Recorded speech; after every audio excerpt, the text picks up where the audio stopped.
Good afternoon once again, ladies and gentlemen. Welcome to the PRL British Grand Prix Round 5 of the season. We're coming across the line there to go P3 only on mediums. And I thought I'd better go out on softs to improve, because I would have been down in 7th by the end of the session if I'd stayed on that tyre. And I was so wrong to do that, despite us getting pole position with Gordau's penalty there. We were in the wrong position already. Race was lost before the lights went out. Either way, we'll see what happens in the race and try and recover from the mistake I've made. Get off the line, even with the bit of lag there that I usually get in the start, staying in front due to the compound difference probably. And Forza Alonso coming around the outside of Dahy. He's trying to come around the outside of us too. Won't let that happen. Going to squeeze him to the exit there and then cover on the inside. Now you'd think I was being smart here by being on a strategy that means I can push. No chance of a puncture, like I'm sure some of those guys would have been very close to. But it just wasn't the right strategy for the track, given that this pit lane is the longest delta on the calendar. And by the end of my stint, I have a 5-second lead, which is alright. The stint could only have been better if I was in the mediums, which I go for now. I come out in 10th position behind the Williams of Mitchman.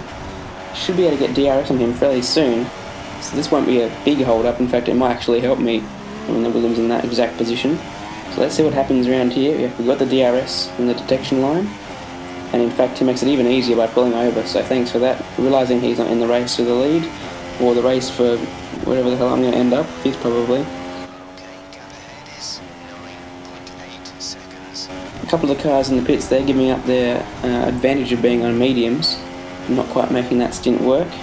Now I've got Ditchwich, who started on mediums and probably going for a one-stop himself.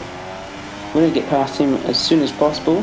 We've just caught him there, and through the old front straight we should be able to get down the inside of Cops. Yeah, he backs out of it sensibly and up into 6th, so that's probably our minimum points, 8 points there. Depends who pits now.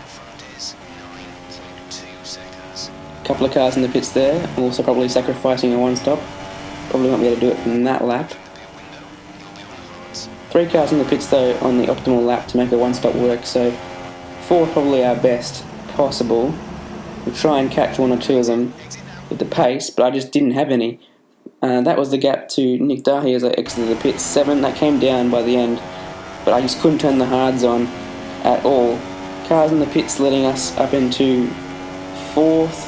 That's the both Haas cars making a 2-stop despite starting on the mediums, so they obviously screwed up somehow. And now I've got a lap car in front of us. Hopefully it doesn't take too long to get out of our way, because we've got a certain Red Bull to catch. It's Pork Chops, and he's taking a defensive line through there and not getting on the power, slowing us up quite a lot. Still not getting out of the way. Should be backing out of it. Not going to give me the racing lane to the corner either. So unless I was completely invisible to him there, something's not quite right with the race etiquette. Anyway, we get to the end of the race. Mebbe wins, taking his 2nd win in a row.